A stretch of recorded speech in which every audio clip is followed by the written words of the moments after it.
Selamat siang, yang terhormat Prof. Jangkung selaku dosen pengampu mata kuliah Manajemen Pemasaran dan Perilaku Konsumen serta teman-teman yang berbahagia. Jadi pada kesempatan kali ini perkenalan kami dari kelompok 3 memaparkan materi terkait dengan pembentukan dan perubahan sikap konsumen. Nah, di sini ada saya Rizky Zara Nurjana, saya bersama rekan saya Kak Aisyah Dara Syaina. Baik, kita mungkin akan langsung saja masuk ke materinya. Oke, di sini ada 7 poin pembahasan yang akan kita paparkan di sini. Ada attitude formation, ada the 3 component attitude model, ada model multi attribute, fungsi motivasi sikap, kemudian ada the elaboration livelihood model, ada cognitive dissonance and conflict resolution, dan causality and attribution. Oke, tanpa berlama lagi kita akan masuk ke poin pembahasan yang pertama. Silakan Kak Syaina.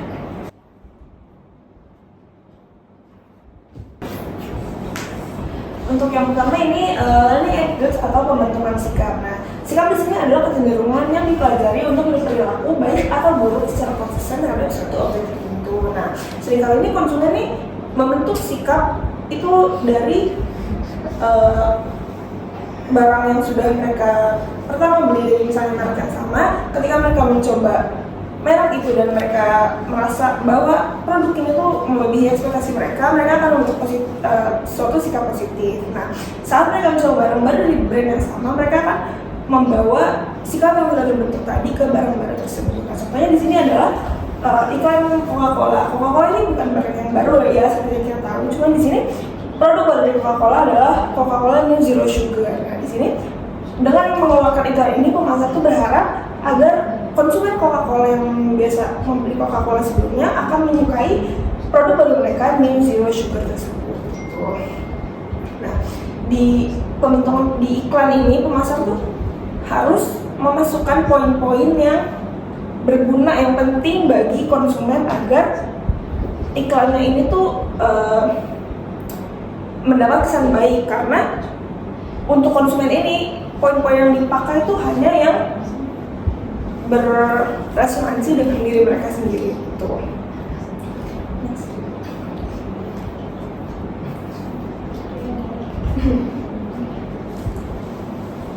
Oke. Nah, selanjutnya learning attitudes. Nah, konsumen ini membentuk sikap baru serta mengubah sikap yang sudah ada karena pesan promosional. Semakin banyak informasi yang dimiliki konsumen tentang suatu produk atau layanan, semakin besar juga kemungkinan konsumen membentuk sikap tentang barang tersebut baik positif ataupun negatif. Ini seperti yang tadi saya sebutkan di contoh iklan tadi gitu. Next.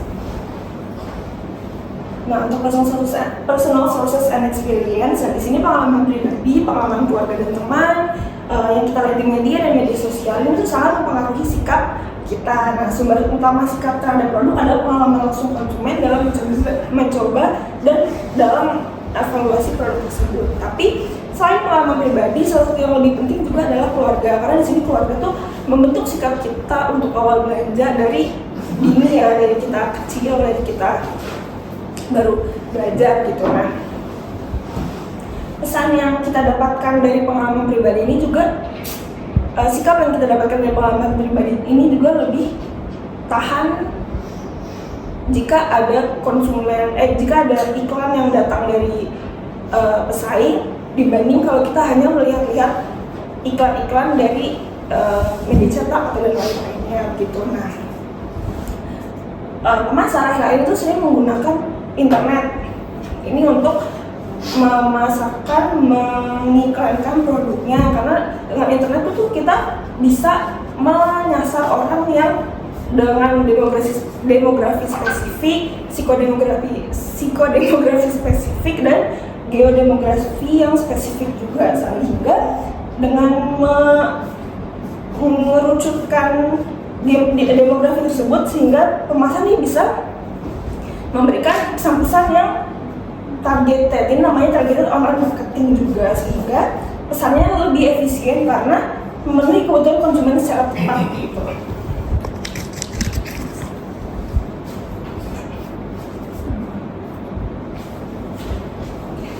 Selanjutnya di sini ada personality factor atau sikap kepribadian sangat mempengaruhi pembentukan sikap.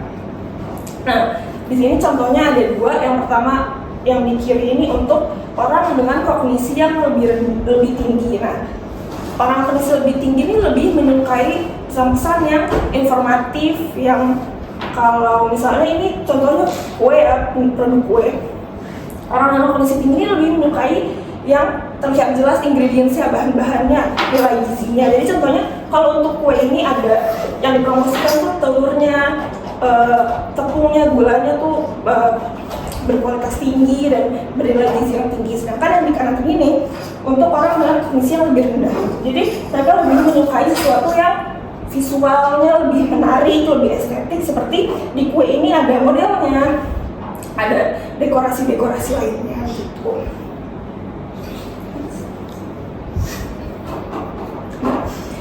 Untuk ini sikap yang serupa secara konsisten itu mengarah pada perilaku yang sama. Namun terlepas dari konsistensinya, sikap dapat berubah. Ini bisa jarang maupun sering. Nah, biasanya kita sebagai pemasar ini mengharapkan perilaku konsumen itu untuk sesuai dengan sikapnya. Namun keadaan seringkali mengganggu konsistensi antara sikap dan perilaku. Next.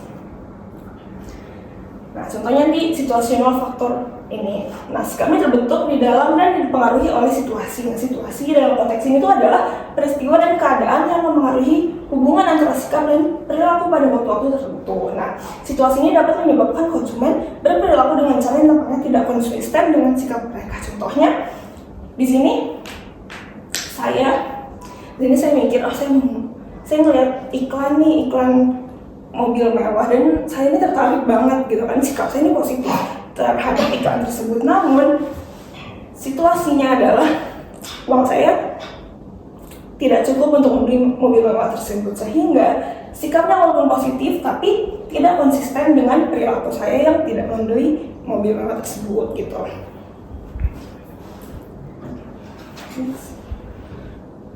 Selanjutnya ada three component attitude model atau model 3 komponen sikap. Nah, model 3 komponen sikap adalah model yang menggambarkan struktur sikap yang menyatakan bahwa sikap terdiri dari 3 komponen. Yang pertama itu di cognitive komponen atau komponen kognitif. Nah, komponen itu terdiri dari kognisi seseorang atau pengetahuan dan persepsi tentang objek sikap yang diperoleh orang tersebut dari pengalaman langsung dengan objek sikap dan informasi dari berbagai sumber. Nah, ini tuh biasa disebut kepercayaan atau belief. Nah, di sini dimana orang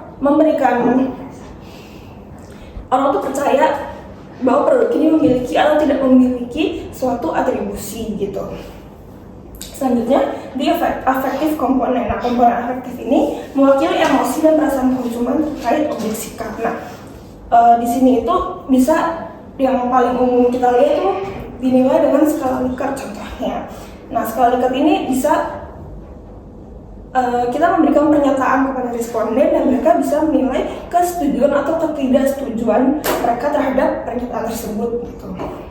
Yang terakhir, the conative komponen atau komponen konatif. Ini mencerminkan kemungkinan bahwa seseorang akan melakukan tindakan spesifik atau berperilaku dengan cara tertentu terkait objek sikap. Nah, ini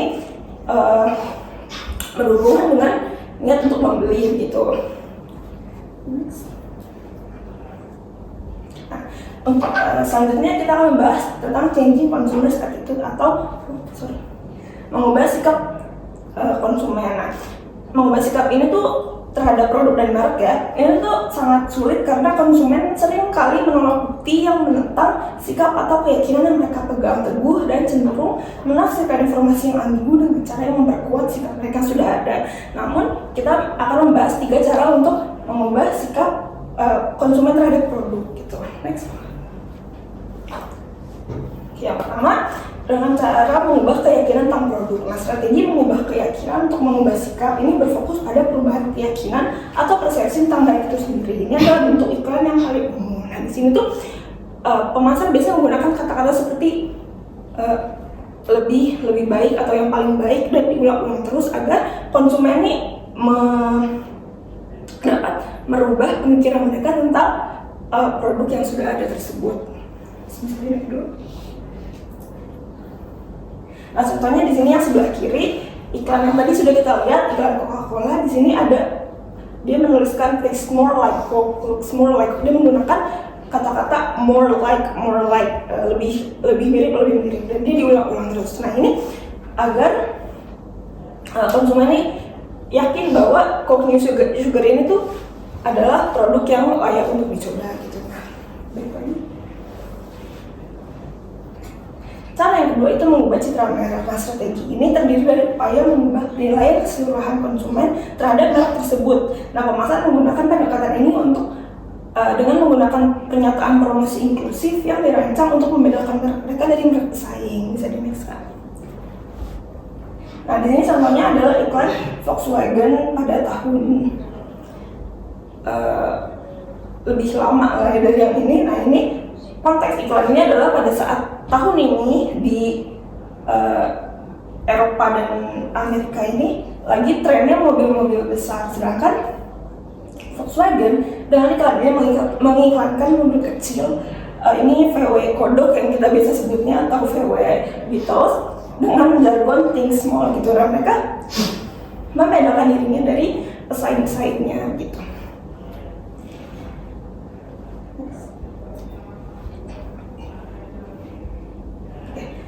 Selanjutnya, yang ketiga, caranya itu mengubah keyakinan tentang merek pesaing. Nah, strategi perubahan sikap ini melibatkan perubahan keyakinan konsumen tentang merek atau kategori produk pesaing. Nah, contohnya di sini sabun cuci piring Fairy ini, dia klaimnya last 2 times longer than the next best selling brand. Dia lebih tahan lama, tahan 2 kali lebih lama dibanding merek yang lain. Nah, di sini berarti dia mengubah keyakinan bahwa merek pesaing ini lebih boros daripada mereknya Fairy tersebut gitu. Oke, yang terakhir kita akan membahas tentang kesenjangan sikap perilaku atau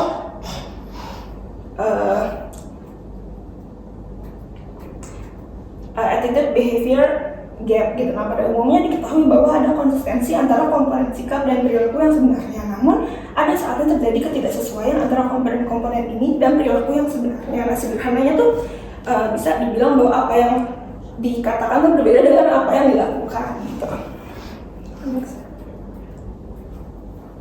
Baik, selanjutnya setelah kita membahas terkait apa itu sikap, gambaran-gambaran umum terkait apa itu sikap. Nah, selanjutnya kita akan membahas terkait dengan model multi atribut. Nah, di sini model multi atribut ada 2 frasa, ada multi, ada atribut. Multi berarti banyak dan atribut adalah atribut ya. Jadi mungkin dari teman-teman di sini ada yang udah tahu apa itu atribut?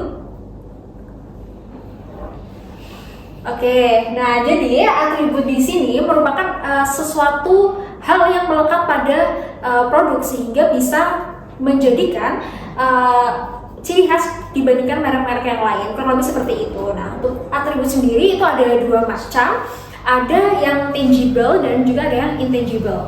Kalau tangible itu berarti dia bisa dilihat, bisa dirasakan seperti itu ya, kurang lebih seperti warna, kemudian ada bentuk, ada rasa, begitu, ada aroma gitu.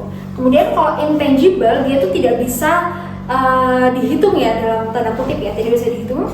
Itu karena komponen-komponen itu seperti gengsi, kemudian juga pride-nya seperti apa gitu. Oke, mungkin bisa next. Nah, di sini model multi atribut ini membahas tentang bagaimana konsumen membentuk sikap terhadap suatu objek, baik itu produk maupun merek, berdasarkan penilaian mereka terhadap atribut-atribut yang dianggap penting dari objek. Nah, kenapa hal ini penting? Karena konsumen ini memberikan sikap kepada suatu objek ya, baik produk atau merek di sini, itu tidak langsung serta-merta secara satu keseluruhan sekaligus gitu. Dia akan membagi-baginya menjadi sebuah atribut-atribut kecil yang nantinya akan membentuk sikap mereka begitu. Jadi atribut ini menjadi pilar-pilar untuk membentuk sikap konsumen. Nah, di sini ada 6 model multi atribut, ada model sikap terhadap objek, ada sikap terhadap perilaku, kemudian ini juga ada teorinya, ada theory of reason action, theory of trying to consume, kemudian ada model sikap terhadap iklan dan sikap terhadap unggahan media sosial. Nah, mungkin kita akan bahas satu-satu, mulai dari yang pertama terlebih dahulu. Next. Nah, yang pertama adalah model sikap terhadap objek. Jadi, sikap konsumen terhadap suatu objek itu ditentukan berdasarkan keyakinan mereka apakah objek tersebut memiliki atribut tertentu, atau di sini apakah merek tersebut memiliki atribut yang dibutuhkan, dan seberapa penting atribut tertentu bagi mereka. Seberapa penting sih atribut tersebut? Nah, di sini ada dua produk dengan dua konsumen yang berbeda. Nah, mungkin juga teman-teman sudah menduga-duganya nih produk seperti apa. Nah, di sini tuh ada produk smartphone ya. Jadi mungkin kalau teman-teman ingin membeli smartphone, apa aja sih atribut yang dipertimbangkan gitu? Kamera, fitur, kamera, kemudian mungkin penyimpanan dan lain sebagainya gitu ya, sesuai kebutuhan dan preferensi masing-masing tentunya. Nah, setiap orang, setiap konsumen itu pastinya memiliki preferensi tersendiri terkait keyakinan terhadap suatu atribut dan juga evaluasinya seperti apa, begitu.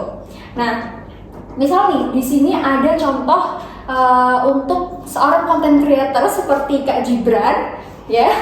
Nah, di sini mungkin untuk membeli suatu smartphone pasti akan mempertimbangkan atribut-atribut yang sedikit lebih berbeda dibandingkan dengan di sini mahasiswa biasa begitu ya, atau mungkin student secara umum gitu ya. Nah, content creator pastinya perlu yang pertama mungkin dari segi kameranya ya teman-teman, kemudian juga dari segi penyimpanan juga membutuhkan smartphone dengan penyimpanan yang besar juga begitu. Kemudian juga dari segi prosesor gitu. Nah, beda lagi dengan mahasiswa atau siswa biasa. Biasanya apa saja mungkin atribut-atribut yang dipertimbangkan? Kayak mungkin ada dari segi harga, kemudian ada dari segi prosesor, layar gitu ya. Itu mungkin juga akan berbeda-beda tergantung kebutuhan masing-masing konsumen gitu. Jadi bagaimana sikapnya terhadap suatu produk itu ditentukan berdasarkan objek tersebut, berdasarkan dua hal, yaitu keyakinan dan juga evaluasi terhadap produk tersebut. Next. Lalu berdasarkan model sikap terhadap objek ini, bagaimana sih cara untuk mengubah sikap konsumen? Nah, di sini ada 3 cara yang nanti akan dijelaskan juga, ada contohnya. Nanti yang pertama ada menambahkan atribut. Jadi menambahkan atribut yang sebelumnya diabaikan atau menambahkan atribut yang menunjukkan adanya improvement atau inovasi. Nah, teman-teman, kita tantangannya ini semua tuh butuh promosi ya. Gitu. Mungkin next dulu. Nah, bagaimana sih contohnya tentang penambahan atribut itu? Jadi di sini ada contohnya adalah produk saus ya. Produk saus dalam kemasan itu reguler nih biasanya pakai tutup yang model seperti ini. Nah, tapi misal merek A itu memberikan inovasi berupa tutup botol yang dia ada stoppernya gitu. Jadi dia lebih safety, kemudian juga lebih mudah untuk digunakan, dan juga untuk masa simpannya juga maksudnya mempermudah untuk penyimpanannya begitu.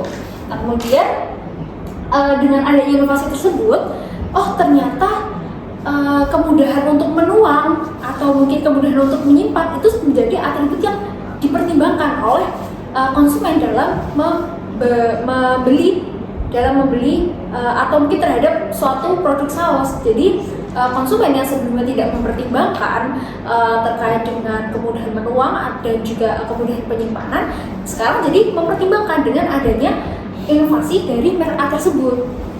Dan itu mungkin juga jadi contoh juga nih bagi merek-merek yang lainnya, merek-merek saus sejenisnya begitu. Kemudian juga di sini contoh lain adalah ini produk yang teman-teman yang cewek-cewek pasti suka nih ya. Ada produk skincare. Nah, di sini awalnya skincare apa sih yang dipertimbangkan? Atribut-atribut seperti apa sih? Mungkin dari segi merek gitu ya, kemudian juga dari ingredients-nya, terus habis itu juga dari harganya mungkin ya, harganya. Nah, mungkin ini juga bisa kita recall lagi kalau skincare itu dulu belum mempertimbangkan tentang kandungan alkohol free. Tapi semakin kesini kebutuhan konsumen juga semakin banyak, semakin dinamis. Nah, salah satunya adalah untuk kulit yang sensitif nih. Biasanya untuk kulit-kulit yang dia intoleran ya terhadap ingredients tertentu. Salah satunya adalah alkohol. Nah ini jadi alkohol free ini menjadi atribut yang dipertimbangkan oleh konsumen dalam membentuk sikap terhadap suatu produk skincare gitu. Mungkin back dulu. Lalu cara yang kedua di sini ada mengubah persepsi pentingnya atribut. Jadi mengubah cara konsumen memprioritaskan atribut-atribut tertentu pada produk dengan cara apa? Diferensiasi manfaat atau juga menghilangkan atribut yang terabaikan. Mungkin kita langsung saja ke contohnya, bisa next. Nah, di sini ada produk shampoo nih yang atas, ada produk shampoo yang awalnya mungkin konsumen secara umum ya kita mempertimbangkan membentuk sikap terhadap produk shampoo tuh ya atribut-atributnya apa saja sih? Dari bagaimana wanginya, kemudian dari bagaimana kemampuan untuk membersihkan begitu. Nah, belum mempertimbangkan seperti ada tentang terkait rambut rontok lah, kemudian ada dandruff, ketombe, kemudian juga untuk kilau rambut gitu. Belum dipertimbangkan, tapi karena Cerasol ini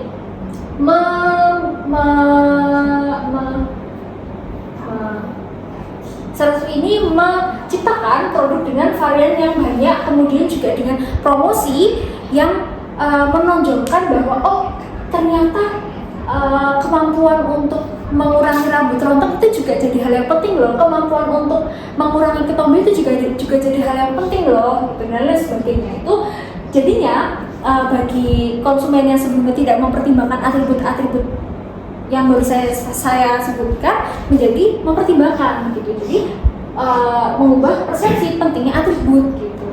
Nah, kemudian dari contoh yang kedua ada di sini produk Aqua, produk air mineral dalam kemasan gitu ya. Mungkin tadinya orang-orang ya hanya mempertimbangkan atribut-atribut seperti bagaimana kemasannya, apa mereknya gitu ya. Tapi sekarang dengan iklan yang dibentuk oleh Aqua terkait dengan sumber air asli dari pegunungan, itu tentunya akan membentuk persepsi yang berbeda terkait pentingnya sumber air. Jadi atribut yang dipertimbangkan dalam pembelian atau terhadap produk air mineral dalam kemasan. Mungkin back dulu. Nah, cara yang ketiga adalah mengembangkan produk baru ya. Nah, mengembangkan produk baru itu berkaitan dengan memastikan produk baru sesuai dengan preferensi konsumen. Nah, dengan cara seperti apa? Yang pertama kita harus mengidentifikasi atribut-atribut apa saja sih yang dianggap penting oleh konsumen. Lalu dengan melakukan survei kita mengetahui produk ideal seperti apa dari atribut-atribut tersebut. Kemudian membandingkan dengan produk ideal, maksudnya membandingkan produk kita ya dengan produk ideal, lalu melakukan pengujian dan juga penyesuaian agar sesuai dengan preferensi konsumen gitu. Next. Nah, di sini contohnya ada produk teh dalam kemasan, ada teh Pocucaru. Mungkin dalam mempertimbangkan suatu produk teh dalam kemasan ada 4 atribut di sini. Ada rasa, aroma, warna, dan kemudahan dibawa. Mungkin kalau dari teman-teman untuk produk teh dalam kemasan dari rasanya suka yang seperti apa? Sukanya yang light gitu ya. Kalau mungkin dari aroma, melati bisa. Ya, melati bisa. Kemudian tuh warnanya lebih light atau pekat? Light gitu. Kemudian dibawa ya pastinya. Kalau bisa yang bisa dibuka tutup gitu ya. Nah, itu merupakan produk ideal yang diinginkan oleh konsumen. Nah, seorang marketer itu bisa menyampaikan kepada perusahaan untuk bisa mengembangkan produk baru yang sesuai dengan preferensi tersebut gitu ya, dengan produk ideal dari konsumen tersebut gitu.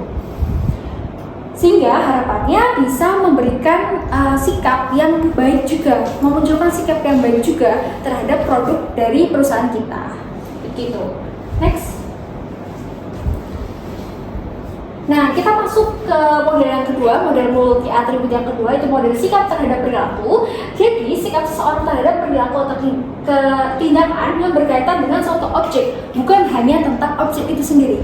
Nah, berbeda dengan model yang pertama, model sikap terhadap objek, ini tuh lebih ke perilaku terhadap objek. Dalam hal ini adalah perilaku mengonsumsi ya.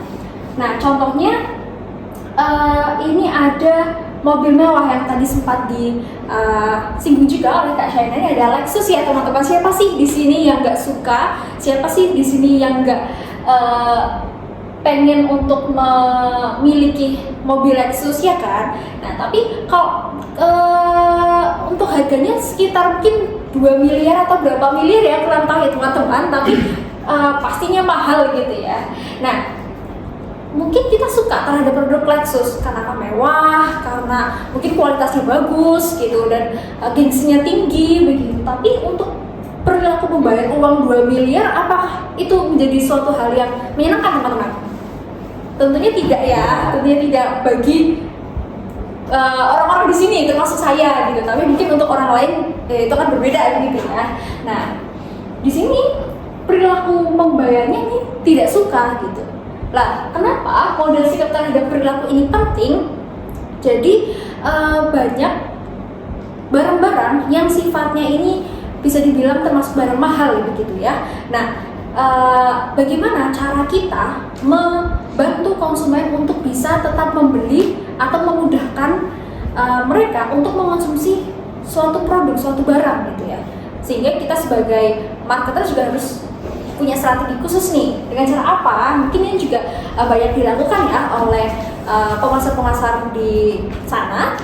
Contohnya untuk produk-produk elektronik nih teman-teman. Jadi kalau misal teman-teman perhatikan, untuk produk-produk elektronik juga banyak menawarkan berbagai kemudahan ya, karena barang-barang elektronik cenderung mahal gitu ya. Ada untuk mengatasi atau dalam tanda kutip adalah mempermudah konsumen ditawarkan ada cicilan 0%, kemudian ada pilihan tukar tambah juga begitu. Terus kalau kita lihat di marketplace sebenarnya kita suka nih suatu barang, tapi ada kekhawatiran untuk apakah barang ini sesuai gambar atau tidak ya. Nah, mungkin dari pihak marketplace akan menawarkan COD cek dulu nih. Nah, mungkin bagi teman-teman ada yang sudah coba COD cek dulu? Pernah. Oh, pernah ya. Oke. Nah, mungkin next. Oke, kita masuk yang ketiga yaitu theory of reason action. Nah, di sini sebetulnya membahas tentang sikap dan norma subjektif. Jadi nanti hubungannya adalah sikap dan norma subjektif akan mempengaruhi niat akan mempengaruhi perilaku, begitu ya kurang lebih diagramnya.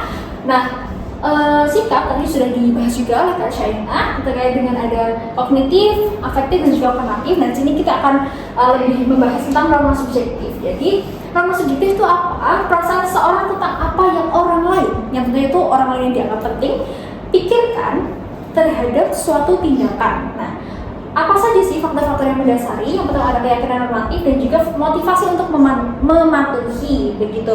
Nah, keyakinan normatif itu seperti apa? Kayak menganggap seberapa penting sih orang tersebut bagi kita, dan motivasi untuk mematuhi itu lebih ke seberapa ingin sih kita untuk mematuhi atau mengikuti standar dari orang tersebut begitu. Nah, bagaimana contohnya nih untuk norma subjektif? Misal ketika saya ingin membeli skincare yang mahal gitu, skincare yang mahal. Nah, teman-teman saya mungkin ada berada di lingkungan kelas ini ya, yang mungkin teman-teman di sini sangat memperhatikan penampilan begitu, dan terus juga sering mengobrolkan masalah skincare yang bagus itu seperti ini gitu. Tapi di sisi lain misal dari orang tua saya itu tidak suka kalau saya membeli hal yang mahal seperti itu, apalagi hanya untuk skincare begitu. Nah, tapi di sisi lain saya lebih ingin diterima nih oleh lingkungan teman-teman saya dibanding menuruti orang tua saya. Tapi jangan contoh ya teman-teman ya. Nah, itu maka saya akan lebih condong untuk tetap membeli skincare mahal tersebut begitu. Jadi kayak ya bagaimana cara kita untuk seorang marketer bagaimana caranya untuk bisa melibatkan aspek performance objektif ini dalam iklan-iklan. Misal contoh juga dalam iklan-iklan seperti susu UHT begitu ya, susu UHT yang dia dikonsumsi oleh satu keluarga begitu, menunjukkan kebersamaan begitu. Jadi kayak menekankan bahwa orang lain tuh juga suka loh, orang lain juga mendukung loh gitu, orang lain juga melakukannya loh, seperti itu. Jadi kayak lebih ke memvalidasi begitu. Next. Nah, teori yang keempat adalah theory of trying to consume. Nah, jadi dengan punya sikap positif itu tidak akan serta-merta kita pasti akan beli begitu, karena ada beberapa hambatan yang dihadapi. Jadi ketika misalnya sudah dari sikap dengan norma subjektif, sudah punya niat begitu ya, tapi untuk ke perilakunya dihadapkan dengan hambatan. Nah, tapi ini tergantung ya, apakah kita akan bisa melewati hambatan tersebut atau tidak begitu. Nah, di sini ada dua jenis hambatan. Nah, hambatan, ada hambatan pribadi, ada hambatan lingkungan. Hambatan pribadi itu berasal dari dalam diri begitu. Kalau untuk hambatan lingkungan itu berasal dari faktor-faktor eksternal di luar kendali kita sebagai konsumen begitu. Nah, contohnya di sini adalah untuk makanan diet gitu. Ketika misal saya ingin mencoba pola makan yang sehat gitu untuk menurunkan berat badan gitu. Nah, tapi di sisi lain saya tuh suka banget, saya ini orangnya sweet tooth nih, tau kan sweet tooth ya teman-teman? Nah, sweet tooth jadi kayak agak susah ya untuk mengkonsumsi makanan yang mungkin udah gula, kayak rasanya tuh pengen banget yang manis gitu ya. Jadi itu lebih ke hambatan dari dalam diri sendiri begitu. Tapi kalau dari hambatan lingkungannya, waduh, untuk makanan-makanan diet ini belum ada sih yang enak gitu, belum ada sih yang nyaman untuk sesuai dengan preferensi saya begitu. Itu lebih ke kendala dari luar kendali konsumen. Jadi kayak ketika saya ingin makan makanan yang diet friendly, itu hambatannya banyak begitu ya. Nah, kemudian bagaimana cara kita sebagai marketer untuk mengatasi hal tersebut? Salah satunya adalah misalnya untuk produk diet ya, untuk produk diet, menciptakan atau menawarkan produk yang enak gitu ya, yang tetap enak, kemudian juga bisa juga dengan layanan antar gitu. Mungkin juga bisa dari mengatasi hambatan lingkungan yang ada makanan diet yang enak tapi jauh gitu. Nah, mungkin bisa dilakukan servis dengan ada layanan antar begitu. Next. Nah, kemudian yang kelima adalah model sikap terhadap iklan. Jadi ini membahas terkait dengan perasaan yang terbentuk di benak konsumen ketika mereka melihat dan mendengar iklan, akan mulai sikap mereka terhadap merek yang diiklankan. Tentunya teman-teman juga sangat familiar kan dengan iklan ini. Yang ini biasanya muncul kapan? Pada puasa ya. Ini kayak identik banget dan pastinya ada cerita-cerita yang sangat menarik dengan visual yang sangat seperti film ya teman-teman, walaupun iklan tapi kayak serasa film gitu. Lalu kesan teman-teman terhadap iklan tersebut bagaimana? menarik perhatian sih, cukup menggoda. Menarik perhatian di siang bolong ya kan. Nanti biasanya ada es buah, terus ada dituangkan sirupnya begitu ya. Jadi kayak sangat-sangat menggugah selera begitu dan sangat-sangat bisa melekat di benak konsumen gitu ya. Nah, jika konsumen suka sama iklannya, mereka cenderung membeli produknya. Menurut teman-teman, ini iya nggak? Jika konsumen suka sama iklannya, mereka cenderung membeli produknya nggak? Betul. Contohnya tuh marjan ini ya, pasti kayak ingat sirup, ingat marjan ya nggak sih? Dengan iklan yang seperti ini ikoniknya begitu ya. Kurang lebih cara kerjanya seperti itu. Next. Nah, yang keenam itu adalah model sikap terhadap unggahan media sosial. Nah, kalau dari 1 sampai 5, dari model multi atribut 1 sampai 5 itu hanya mungkin sifatnya adalah satu arah gitu. Tapi kalau unggahan media sosial ini sifatnya dua arah, karena kita bisa berinteraksi dari segi produsen dan juga dari segi konsumen gitu. produsen dalam bisa juga marketer ya teman-teman. Nah jadi model sikap terhadap unggahan media sosial itu membahas terkait dengan konsumen membentuk sikap terhadap unggahan dan interaksi di media sosial. Nah kalau scrolling itu kan di media sosial nih ya, berbagai produk iklan juga pasti banyak ditemui gitu, dan itu sangat memungkinkan untuk kita melakukan interaksi seperti like, komen gitu, bahkan follow dan lain sebagainya gitu ya, bahkan beli ya di sini teman-teman, bahkan beli. Nah, ini akan membentuk komunikasi dua arah gitu. Jadi ketika melihat ada postingannya bagus nih, postingannya estetik gitu, kita cenderung punya sikap yang baik juga terhadap produk yang diiklankan tersebut yang ada di media sosial begitu.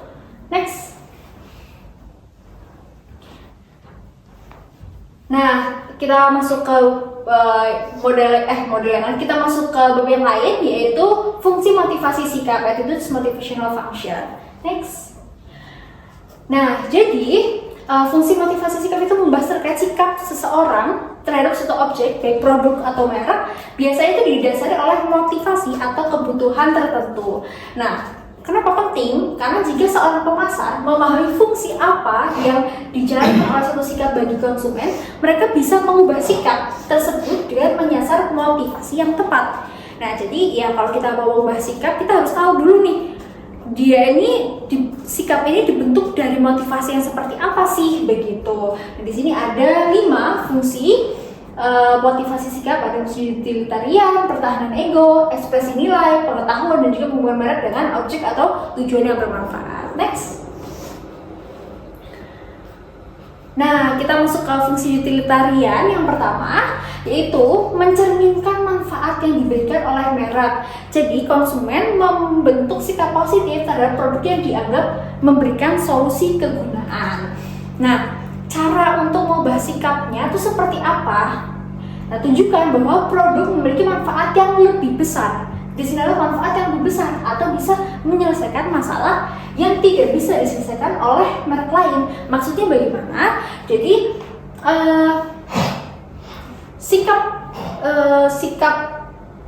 konsumen akan membentuk sikap positif terhadap produk yang memang memberikan dia itu manfaat gitu.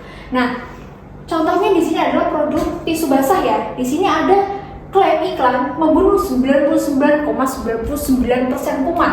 Nah, tentunya nih kita sebagai konsumen yang mendengar iklan tersebut, wah ini jauh lebih baik, kita bisa pakai itu untuk sebelum makan, terus ketika habis beraktivitas gitu ya, ini lebih untuk membunuh kuman. Oh, jadi tangannya lebih steril gitu, tangan lebih steril, terus juga mencegah bakteri gitu dan lain sebagainya, dibandingkan kita menggunakan tisu biasa yang dia cenderung hanya menyebarkan kuman gitu. Jadi di sini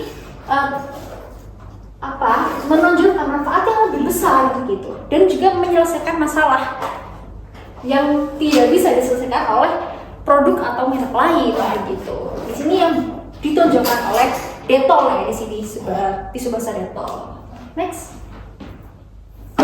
Nah, fungsi yang kedua yaitu fungsi pertahanan ego. Jadi, orang itu membentuk sikap untuk melindungi diri dari keraguan dan ketidakpastian dengan perasaan aman dan percaya diri. Nah, produk sebagai perisai agar mereka merasa lebih aman dan percaya diri. Nah, bagaimana cara kita untuk mengubah sikap? Yaitu dengan berusaha meyakinkan konsumen bahwa ketika membeli produk merek tersebut, mereka itu telah membuat pilihan yang tepat dan bisa memberikan kepercayaan diri, bisa memberikan rasa aman terhadap diri mereka dengan menggunakan produk tersebut ya. Nah, ini contohnya adalah deodoran ya. Nah, ini juga pasti juga sangat akrab ya dengan kehidupan kita gitu ya. Di sini di iklan-iklan deodoran biasanya sangat menonjolkan kayak dengan menggunakan deodoran A akan menghindarkan dari bau sampai 99% gitu, atau mungkin membunuh kuman yang penyebab bau gitu-gitu dan lain sebagainya, sehingga konsumen lebih bisa mendapatkan fungsi pertahanan ego di produk dari iklan terhadap produk tersebut. Jadi iklan deodoran ya di sini konteksnya gitu. Next. Nah, fungsi yang ketiga itu fungsi ekspresi nilai. Jadi sikap itu mencerminkan nilai dan kepercayaan konsumen. Sebagai seorang marketer dapat mengembangkan iklan yang mendukung atau membantahnya. Misal nih contoh untuk orang-orang yang concern terkait dengan makanan sehat gitu ya. Di sini ada makanan organik gitu. Misal ada makanan organik, makanan sehat gitu. Nah, sebagai seorang marketer kita bisa menonjolkan iklan yang menonjolkan nilai-nilai pada iklan yang kita laksanakan pada produk kita. Contohnya ini adalah salah satu pesan organik. Oh, produknya organik itu lebih baik loh dari segi kesehatan, kemudian juga dari kandungan kimianya juga tidak ada gitu, mungkin ramah lingkungan dan sebagainya. Jadi sebagai orang, sebagai konsumen yang concern terhadap pangan-pangan sehat itu bisa, oh iya nih sesuai sama apa yang saya anut begitu. Terus juga dari salad buah mungkin juga kurang lebih seperti itu. Salad sayur, maaf. Next. Kemudian yang keempat adalah fungsi pengetahuan. Jadi pada dasarnya konsumen itu memiliki kebutuhan yang kuat untuk memahami dan mengetahui karakteristik tentang orang, peristiwa dan objek di sekitar mereka. Lalu bagaimana sih cara untuk mengubah sikap? Jadi perusahaan itu menggunakan iklan yang menitik beratkan pada kebutuhan konsumen untuk mengetahui. Dalam hal ini adalah sifatnya informatif. Nah, apa saja yang dilampirkan pada iklan adalah informasi yang detail, kemudian fakta, didukung dengan data, dan juga keunggulan komparatif dibandingkan dengan merek-merek lainnya begitu. Nah, di sini contoh untuk produk susu. Ini juga mungkin teman-teman tahu kan ya bagaimana iklan produk susu? Ya, nah biasanya tuh dia banyak menonjolkan nutrisi-nutrisi apa saja sih yang ada di dalam susu sehingga itu baik untuk anak gitu, baik untuk pertumbuhan dan perkembangan anak gitu. Jadi contoh ada DHA, iron C dan sebagainya gitu. Jadi berusaha untuk memberikan informasi yang sejelas-jelasnya bagi konsumen sehingga konsumen tuh paham, oh produk ini tuh punya manfaat yang seperti ini, begitu kurang lebih. Next. Nah, yang kelima adalah menghubungkan merek dengan objek atau tujuan yang bermanfaat. Jadi, pemasar dapat mempengaruhi sikap konsumen dengan menghubungkannya dengan tujuan sosial, budaya, atau hal-hal yang mulia. Misal nih, dengan membeli produk Aqua, maka akan melakukan donasi sebesar 1.000 untuk setiap pembelian 2 botol Aqua bersama untuk membantu UMKM. Nah, di sini adalah yang bermain sosialnya begitu. Nah, jadi sebagai orang, kalau misal kita ada produk Aqua ini, ternyata dia peduli ya terhadap kesejahteraan sosial untuk UMKM gitu. Jadi kayak sikap konsumen terhadap produk tersebut juga jadi bagus gitu. Dengan membeli produk ini bisa berkontribusi untuk menyumbangkan 1.000 gitu ya, 1.000 untuk sosial kegiatan-kegiatan sosial begitu. Next. Nah, kemudian kita masuk ke bab yang lain, yaitu the elaboration likelihood model atau ELM. Next. Nah, jadi the elaboration likelihood model ini adalah bagaimana konsumen memproses informasi dan bagaimana sikap mereka berubah melalui komunikasi persuasif seperti iklan. Di sini ada dua jalur yang dapat digunakan untuk mengubah sikap, ya, ada jalur sentral dan jalur periferal.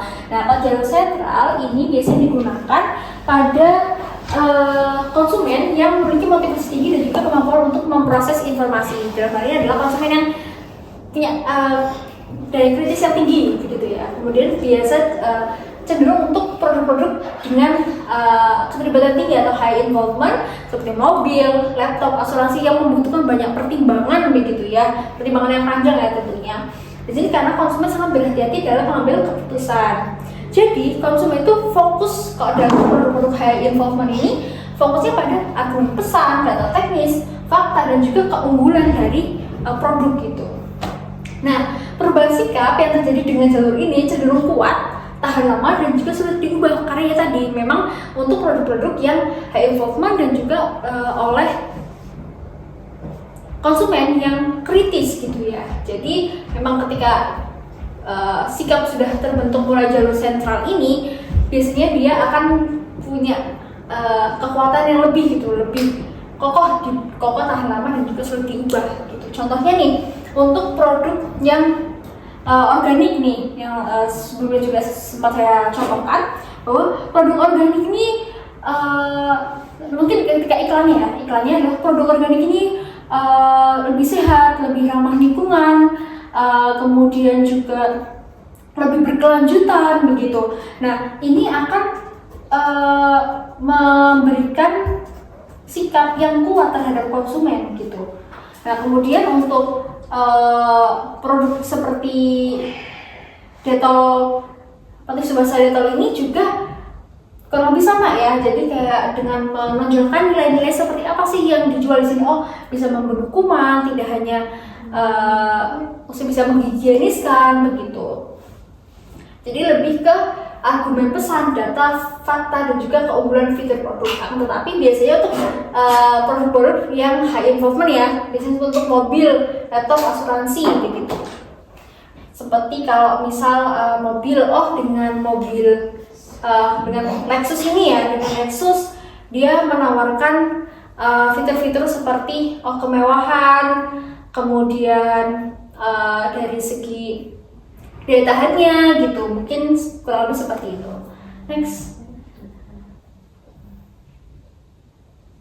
Oke, jalur kedua itu jalur tepi atau jalur periferal. Jadi konsumen yang memiliki motivasi rendah dan tidak punya waktu atau kemampuan untuk memproses informasi secara detail. Produk biasanya yang menggunakan jalur periferal itu produk yang low involvement seperti sabun, cemilan ataupun makanan ringan begitu ya, yang dia kayak ya udahlah kalau misal beli ini ya udah beli gitu. Maksudnya nggak yang dengan pertimbangan panjang, pertimbangan ribet, itu tidak gitu. Fokusnya pada isyarat periferal, maksudnya yang tampan atau cantik gitu ya, kemudian kemasan yang menarik, musik yang enak didengar sehingga lebih ikonik gitu ya. Kayak contoh produk Marjani ini, mungkin itu juga terbukti ya di teman-teman sekalian kalau produk Marjani ini dia tidak fokus di produknya saja, tapi dia fokus di bagaimana cara mendeliver itu sebagai sebuah cerita begitu ya.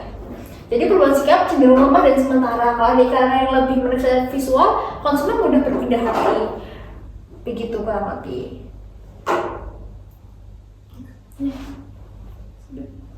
Ini dulu.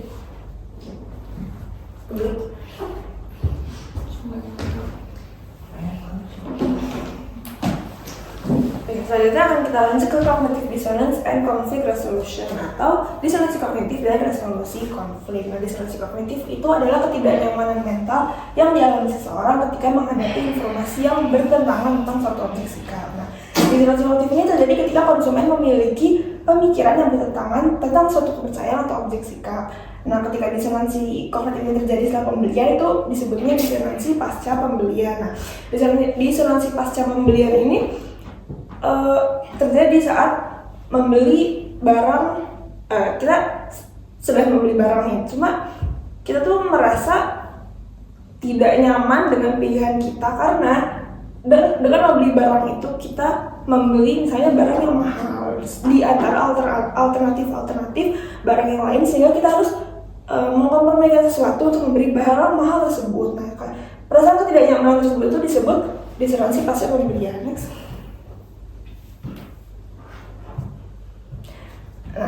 Seringkali perilaku adalah hasil dari sikap. Nah, saat disonansi pasca pembelian terjadi ini, perubahan sikap adalah hasil dari perilaku yang telah dilakukan. Nah, konsumen ini dapat dengan dirinya sendiri itu mengurangi disonansi pasca pembelian dengan beberapa cara. Yang pertama, merasionalisasi keputusan pembelian. Jadi kita sudah membeli barang, misalnya membeli HP yang mahal gitu. Nah, kita merasionalisasinya dengan HP-nya sih mahal, cuma kameranya bagus nih, soalnya aku mau nonton konser. Jadi kalau aku nontonnya duduknya dari paling belakang itu bisa ngezoom sampai stage-nya, sampai artisnya kelihatan walaupun jaraknya jauh gitu. Kita merasionalisasi pilihan kita dengan cara-cara seperti tadi. Nah, yang kedua mencari iklan yang mendukung pilihan mereka.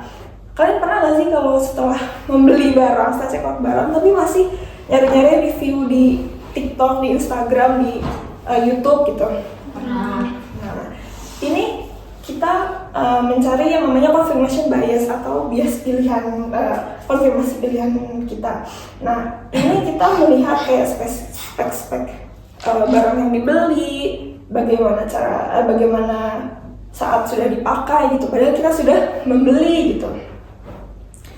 Itu untuk mencari yang mendukung pilihan kita tadi. Nah, yang ketiga mencoba menjual kepada teman-teman tentang fitur positif dari pembelian yang telah dilakukan. Nah, ini kalau bahasa sekarang tuh mungkin meracuni teman-teman kita tentang produk yang sudah kita beli. Misalnya tadi kita beli HP yang mahal gitu, kita bisa meracuni teman kayak HP ini bagus banget kameranya gitu, kayak ini baterainya mungkin tahan lama banget, bisa 5 hari nggak dicas gitu kan. Jadi kita menjual tentang fitur positif dari pembelian yang telah dilakukan. Nah, yang keempat ini mencari pemilik lain yang puas untuk mendapatkan kepastian. Itu mirip sama yang mencari iklan, cuma kalau yang terakhir ini mencari pemilik atau konsumen lain gitu. Next. Oke. Kalau yang tadi itu kita tentang ngomongin tentang cara konsumen untuk mengurangi perasaan tidak nyamannya, ini dari pemasar. Pemasarnya dapat membantu konsumen juga untuk mengurangi rasa tidak nyaman di situasi pembelian tersebut dengan beberapa cara. Misalnya membuat iklan secara khusus ditujukan untuk memperkuat keputusan konsumen. Yang kedua, menawarkan jaminan atau garansi yang lebih kuat.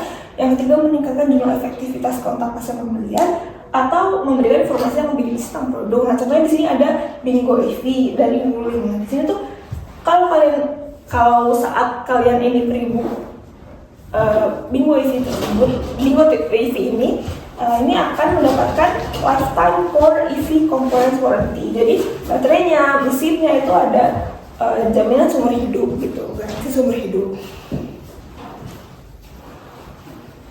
Selanjutnya, menyelesaikan sikap yang bertentangan. Nah, strategi perubahan sikap dirancang untuk menyelesaikan konflik kognitif aktual atau potensial antara dua sikap. Nah, contohnya di sini adalah ketika pemilihan ketua OSIS atau ketua RT RW mungkin ya, dari misalnya dua atau lebih kandidat, di sini akan dilakukan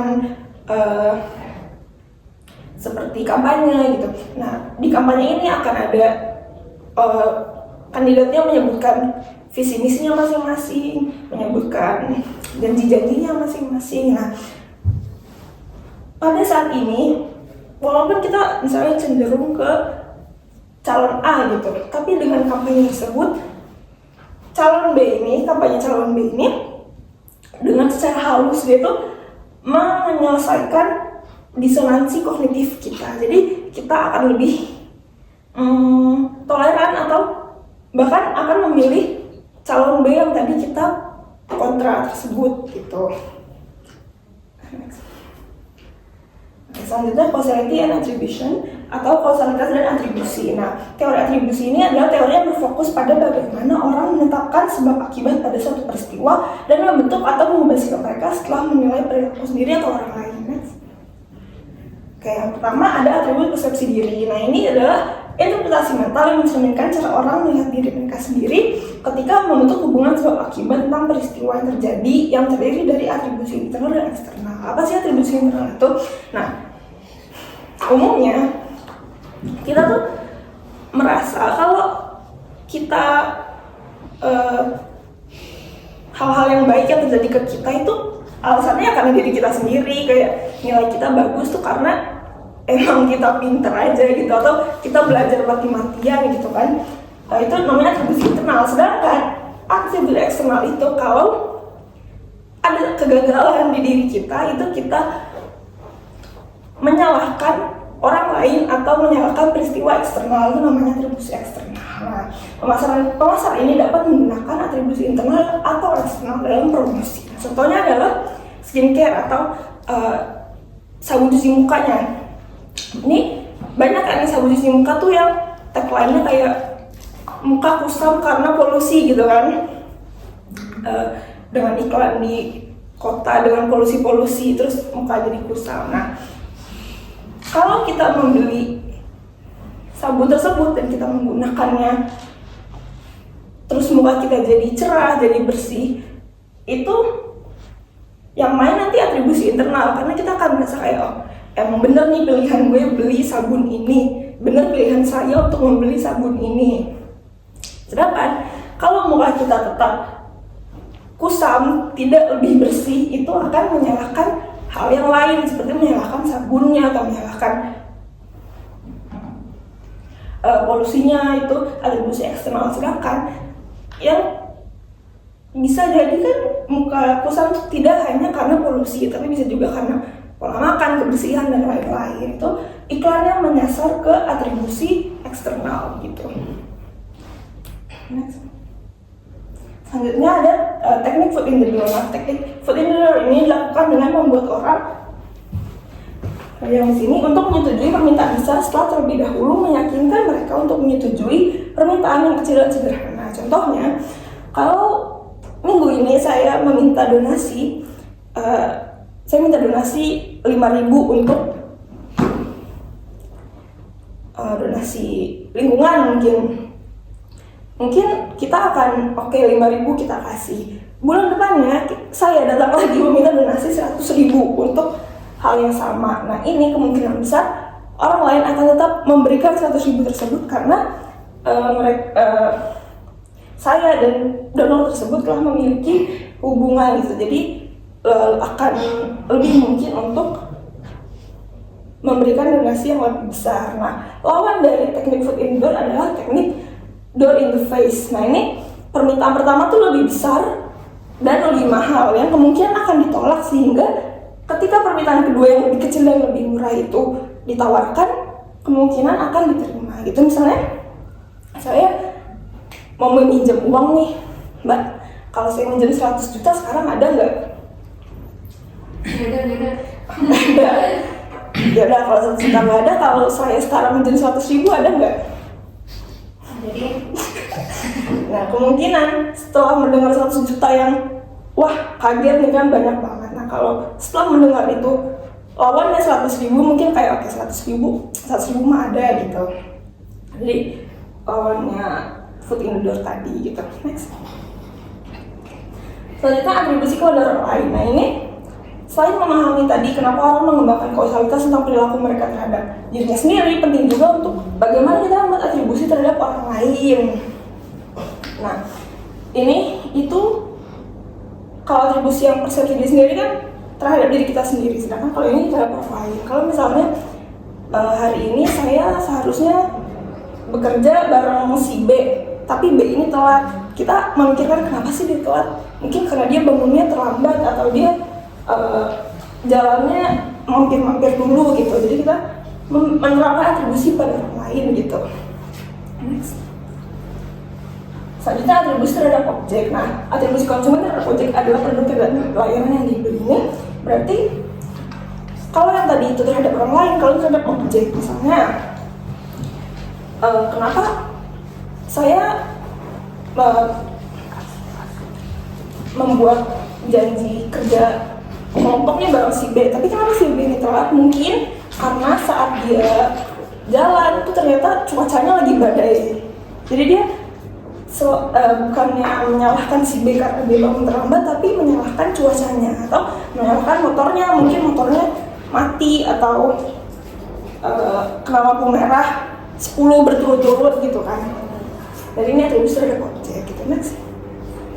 Nah, setelah itu kita menganalisis atribusi diri. Nah, setelah orang itu membuat atribusi tentang kinerja suatu produk atau omongan atau tindakan seseorang, mereka tuh sering mencoba untuk mencari tahu apakah kesimpulan yang mereka buat itu benar. Caranya yang pertama ada skenario nih. Seorang fotografer amatir yang melihat bahwa foto-fotonya terlihat jauh lebih baik ketika dicetak menggunakan printer HP terbaru. Kehasannya, apakah hanya saya, fotografer ini, yang melihat perbedaan mencolok, atau orang lain tuh juga kalau melihat foto yang di print ini juga merasa oh fotonya jauh lebih bagus gitu. Nah, konsistensi dari waktu ke waktu dan berbagai situasi ini, apakah saya akan selalu melihat keunggulan yang sama dari printer HP saat mencetak foto lain, atau keunggulannya yang foto bagus ini tuh emang karena ya fotonya aja nih yang emang bagus gitu.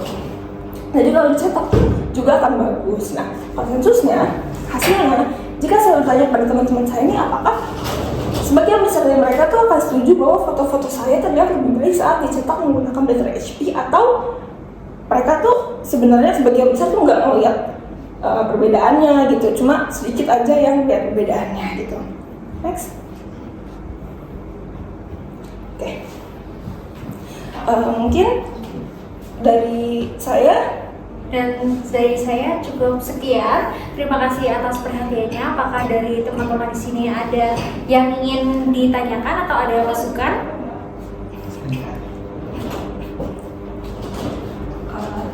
Saya sih bertanya, Ya. tadi yang di bagian slide ekuitas merek, kalau nggak salah ya, di bagian awal itu yang bagian merek, seingat saya ya. Nah, itu kan ada promosi inklusif. Oke. Di bagiannya Mbak Semen tuh. Nah, yang saya tanyakan, promosi inklusif itu apa dan apakah bisa diterapkan di kalau dibahas citra merek, dan apakah bisa diterapkan di sektor agribisnis? Itu aja sih. Oke, terima kasih pertanyaannya Kak Rizka. Silakan mungkin bisa dijawab. Oke, jadi promosi inklusif ini adalah promosi yang targetnya tuh luas ke semua orang, tidak spesifik berdasarkan gender, umur, tingkat pendidikan dan lain-lain. Jadi promosi inklusif ini bisa untuk semua orang yang melihat itu untuk menjadi target promosi tersebut. Nah, apakah bisa diterapkan ke produk agribisnis ya? Tadi itu bisa banget ya, seperti yang kita lihat di TV-TV atau di sosial media juga banyak iklan seperti iklan susu, iklan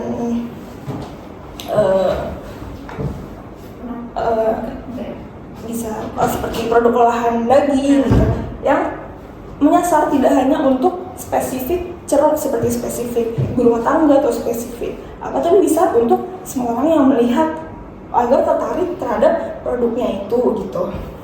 Dan biasanya mungkin cenderung ke produk-produk yang memang dikonsumsi oleh semua orang begitu ya. Gimana untuk Mbak Rizka? Oke, berarti produknya itu produk konsumsi gitu Ya ya? umumnya seperti ya susu, minyak goreng mungkin ya gitu kan, itu memang kebutuhan dasar gitu ya bagi semua orang. Jadi memang untuk biasanya menggunakan promosi inklusif gitu. Terima kasih, sangat sudah menjawab. Oke, terima kasih juga atas pertanyaannya. Mungkin dari yang lain apakah ada yang ditanyakan? Oke, saya.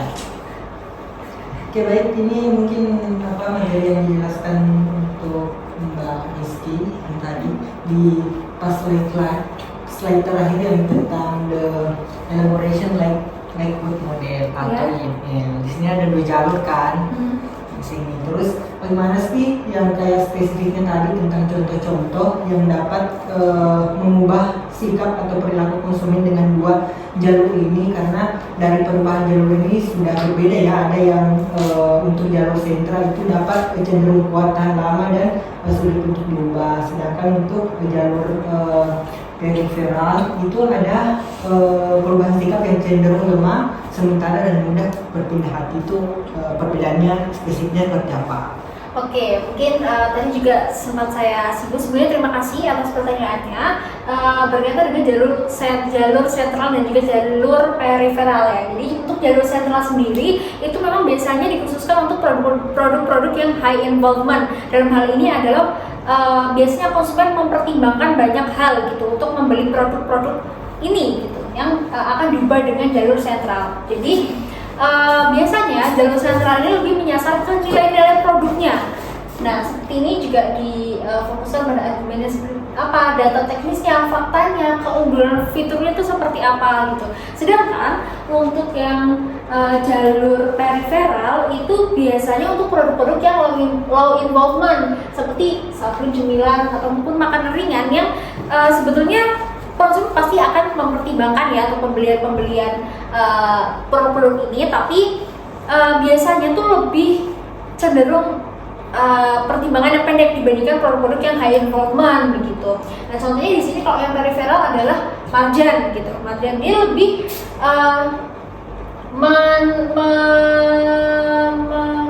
menunjukkan iklan yang dia fokusnya adalah mengemas cerita gitu. Mengemas cerita bukan hanya fokus pada nilai produknya. Karena kan kalau misal kita lihat dari iklan-iklan marjan ini yang fokus di produknya paling cuma bagian akhir-akhir itu kan, sudah masuk di produknya tuh begini, segar lah segala macam begitu. Tapi untuk pengantarnya ke situ, untuk secara keseluruhan iklan ini fokusnya adalah bagaimana produk marjan ini bisa diingat, bagaimana dia bisa ikonik dibandingkan yang lainnya begitu.